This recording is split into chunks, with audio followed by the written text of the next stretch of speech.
tu n'auras aucune part devant Allah subhanahu wa ta'ala. Et le shirk est divisé aussi en 3 parties comme le tawhid. Avant d'entrer dans les détails, la réalité du shirk. Le shirk est le crime le plus grave vis-à-vis d'Allah subhanahu wa ta'ala. Et traduit également le summum de l'imbécilité humaine, mes chers frères. Prenons un exemple. Voici un parent très riche. Il a les enfants qui vivent dans l'aisance, dans l'abondance. Il a dit à ses enfants que si vous avez un problème, il résout tous les problèmes de ses enfants. Les enfants sont à l'abri de tout problème. Un jour, voici le papa là qui est rentré chez lui. Il voit son enfant chez le voisin. Il est en train d'implorer le voisin. Ouais, pardon. Va dire à mon père de me donner, de m'acheter les chaussures, non? Va pardon, dire à mon père de me payer l'école, non? Alors que le père est riche. Il a tout. Il subvient à tous leurs besoins. Mais si tu es ce papa, mes chers frères, tu rentres alors que tu as tous les moyens. Tu vois ton fils chez le voisin. Le voisin qui ne voit rien derrière toi, il est en train d'implorer le voisin là que le voisin va dire à mon père de m'acheter quelque chose, non? J'ai faim depuis quelques jours. Quelle sera ta réaction, mes chers frères? Voilà la question que les savants te posent, mes chers frères. Tu es un papa qui est riche. Tu as tous les biens. Tes enfants vivent dans l'aisance, dans l'abondance. Mais un jour, tu surprends ton enfant devant la porte de ton voisin, en train de supplier le voisin, vraiment qu'il vient te dire d'acheter, de lui acheter quelque chose, mes chers frères. Quelle sera ta réaction, mes chers frères? Les savants disent que, et si ainsi, de sur quoi l'enfant a dit maintenant qu'il va seulement compter sur le voisin, mais au lieu de compter sur toi qui est son père, qui a tous les moyens, quelle sera ta réaction, mes chers frères? Il est évident que cet enfant-là ait tenu son père dans la boue. Il lui a fait perdre sa dignité et son honneur auprès de ce voisin-là, mes chers frères. C'est ainsi que vous, mes chers frères, vous faites perdre à Allah sa dignité. L'honneur d'Allah, où est l'honneur d'Allah, mes chers frères? Où est la dignité d'Allah Ta'ala? Lorsque vous avez laissé Allah, Allah qui t'a créé, il t'a dit que appelle-moi, je vais résoudre tes problèmes.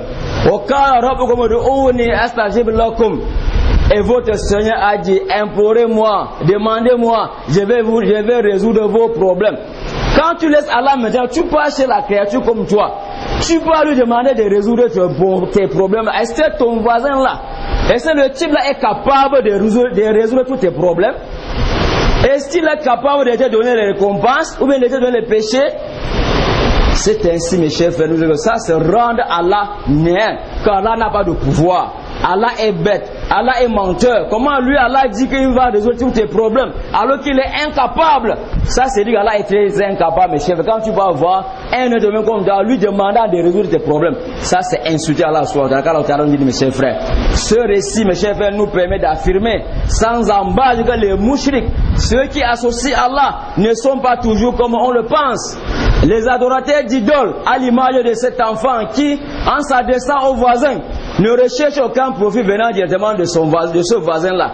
Mais il sait que le voisin est incapable. Mais c'est le père qui est riche. Il sait que le voisin n'est pas riche. Mais il peut avoir le voisin pour que le voisin soit l'intermédiaire entre lui et Allah. Voilà ce qui est là. Voilà ce qui nous gêne maintenant. Nous voulons tous les intermédiaires. Voilà ce qui nous gêne. Le musulman, tous les pourquoi? Parce qu'il veut l'intermédiaire. Il veut tout mettre un pont entre lui et Allah subhanahu wa ta'ala. Et cela fait sortir de l'islam. C'est parmi les nawakir shahadatain. Le fait de mettre un intermédiaire entre toi et Allah subhanahu wa ta'ala.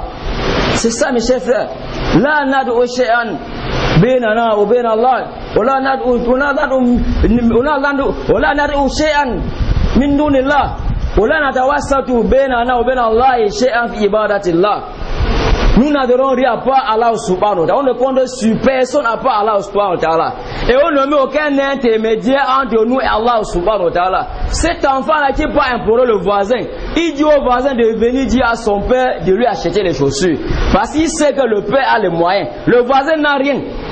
C'est ainsi quand toi tu pars chez le sorcier, chez le soi-disant ma'alm, pour qu'il fasse que Allah ta'ala résout tes problèmes. Parce que tu sais que le mal là est incapable. Toi-même tu sais. Intérieurement, tu connais que ce mal n'a pas de pouvoir, mais que c'est Allah qui a le pouvoir.